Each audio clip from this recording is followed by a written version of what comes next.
Je vous salue dans le précieux nom de notre Seigneur et Sauveur Jésus-Christ. Soyez grandement bénis. Shalom, shalom chez vous et surtout bienvenue dans votre chaîne YouTube Parousia TV. Cette chaîne qui est 100% Jésus-Christ, 100% gratuite et surtout 100% actualité et études approfondies sur les prophéties bibliques. Soyez grandement bénis et bienvenue dans notre deuxième leçon qui a pour thème qu'est-ce qu'une prophétie? Bien-aimés dans le Seigneur, c'est ce que nous allons étudier aujourd'hui. Qu'est-ce qu'une prophétie? Soyez grandement bénis. Je sais que le Seigneur est en train de travailler et vous êtes en train de vous régaler avec ces 10 minutes d'études approfondies. Si vous n'êtes pas encore abonné, je vous prie de vous abonner pour recevoir chaque fois les nouvelles vidéos que nous mettons sur 10 minutes d'études approfondies de la prophétie. Je vous bénis au nom puissant de Jésus-Christ. Seigneur Dieu de gloire, merci pour ces instants. Nous nous recommandons entre tes mains. Nous prions que tu nous guides, que tu nous parles. Nous prions que tu sèmes, tu déposes quelque chose de nouvel dans nos cœurs. Merci Seigneur pour mes bien-aimés. Nous nous recommandons entre tes mains au nom de Jésus-Christ. Amen. Frères bien-aimés, qu'est-ce qu'une prophétie? Eh bien, vous entendez à gauche et à droite la prophétie, la prophétie, la prophétie. C'est quoi la prophétie? Eh bien, une prophétie est une prédiction d'un événement ou des événements futurs par inspiration divine. Donc, lorsque nous parlons de la prophétie, frère bien-aimé dans le Seigneur, c'est une prédiction, c'est-à-dire annoncer des choses bien avant.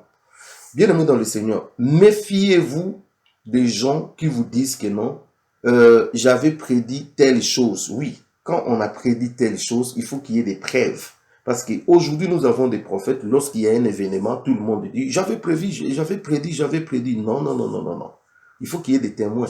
Il faut qu'il y ait des traces. Il faut qu'il y ait des choses qui annoncent qu'on avait prédit. Parce qu'aujourd'hui, la course, j'avais prédit. Donc, une prophétie, c'est une prédiction, quelque chose qui a été annoncé d'avance, un message qui a été annoncé avant que les événements arrivent.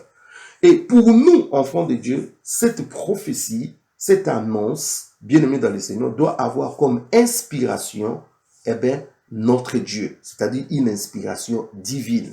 Si la prophétie n'a pas pour inspiration notre Dieu, bien-aimé dans le Seigneur, ce n'est pas une bonne prophétie. Méfiez-vous des gens qui prophétisent, bien-aimé dans le Seigneur, lorsque sa vie n'est pas réglée, lorsque cette personne-là ne dégage pas les fruits dignes de la repentance, lorsque cette personne, bien-aimée dans le Seigneur, est dans une vie de désordre, on peut comprendre que non, cette personne prophétise par l'esprit de Python, par une autre puissance, une autre force qui est derrière. Laissez-moi vous dire que ce n'est pas seulement les enfants de Dieu qui prophétisent. Beaucoup de prophéties aussi viennent des mondes des ténèbres, c'est-à-dire ils sentent des choses et ils peuvent annoncer. Voilà pourquoi ce n'est pas parce qu'une personne a prophétisé que forcément cette personne est de Dieu. Le prophète peut aussi faire connaître les choses passées et les choses présentes. Donc, les prophéties n'annoncent pas seulement des choses futures, mais les prophéties peuvent annoncer aussi des choses présentes et des choses passées. La prophétie est capable de naviguer dans le passé, dans le présent et surtout dans le futur. Alors, je lis avec vous dans Ésaïe au chapitre 37, le verset 26. La Bible dit, n'as-tu pas appris que j'ai préparé ces choses de loin et que je les ai résolues dès les temps anciens?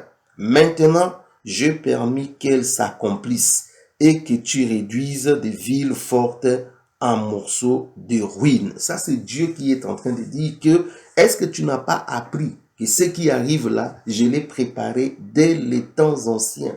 C'est depuis longtemps. C'est-à-dire, Dieu est celui bien-aimé dans le Seigneur qui connaît le futur, l'omniscience de Dieu. Et Dieu est capable de préparer des choses. C'est pour cela qu'il annonce à ses prophètes, afin que ses prophètes puissent les dire bien avant.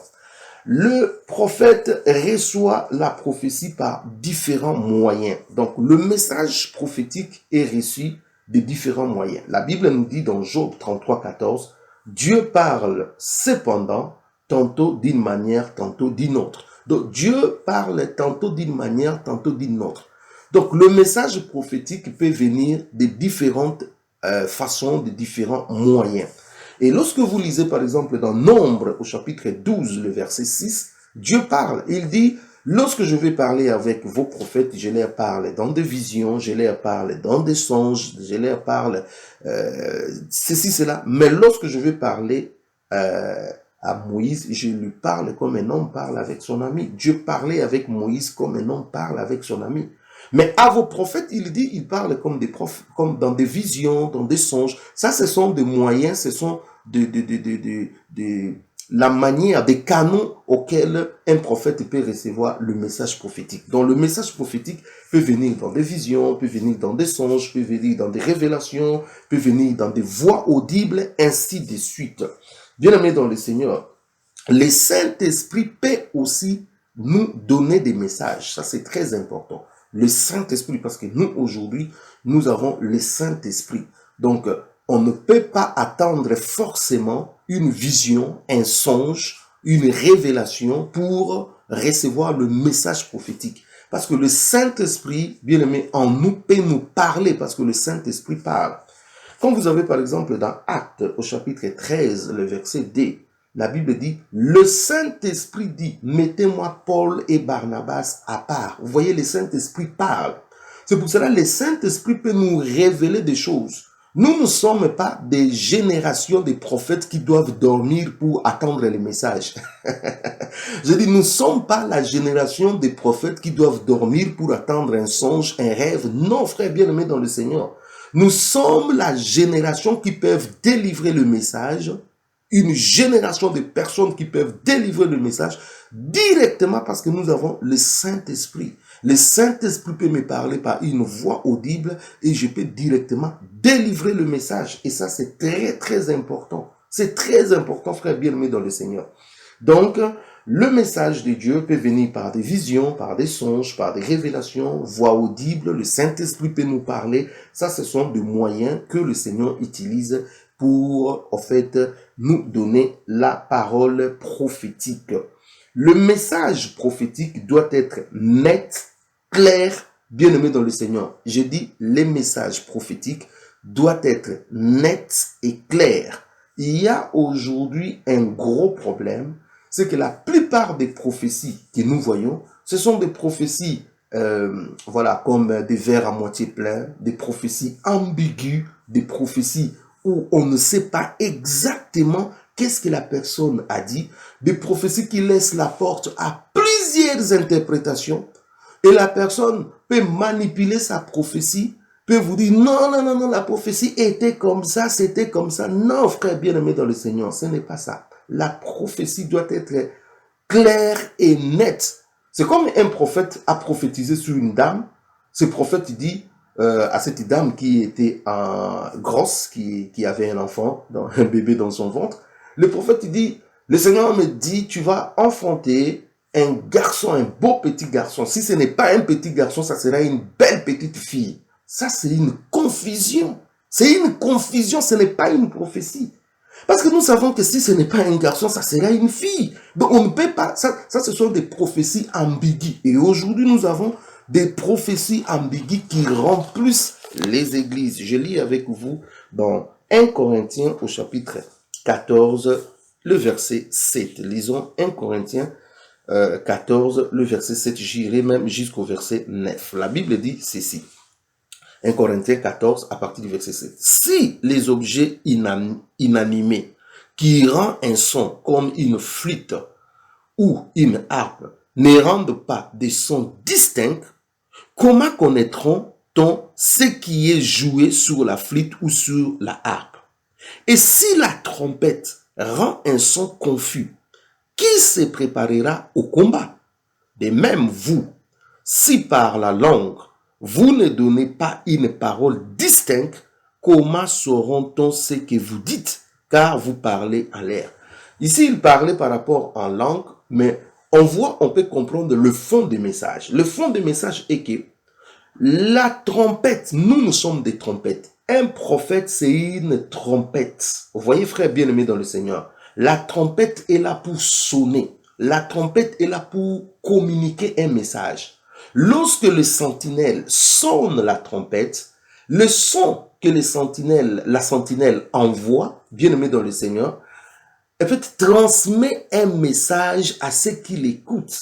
Vous voyez, peut-être c'est un message de guerre, l'ennemi est en train de venir, peut-être c'est un message de deuil, peut-être c'est un message qui annonce la fête, peut-être c'est un message qui annonce je ne sais pas quel événement.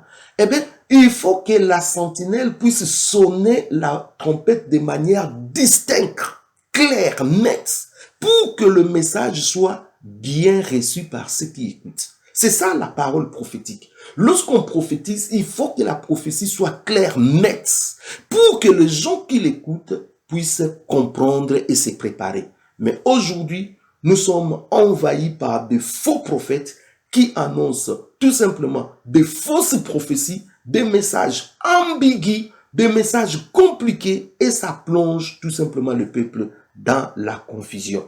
Alors que la parole prophétique est une parole qui doit être nette, claire et distincte. Soyez grandement bénis, frères bien-aimés dans le Seigneur. Nous étions là dans notre deuxième leçon qui avait pour thème « Qu'est-ce qu'une prophétie ?» Je crois que vous étiez vraiment bénis. Si le Seigneur nous garde, nous allons nous revoir tout prochainement pour une autre vidéo, un autre enseignement. Si vous n'êtes pas abonné, abonnez-vous dans votre chaîne Parousia pour que vous puissiez toujours recevoir de nouvelles vidéos. Je vous bénis au nom puissant de Jésus-Christ.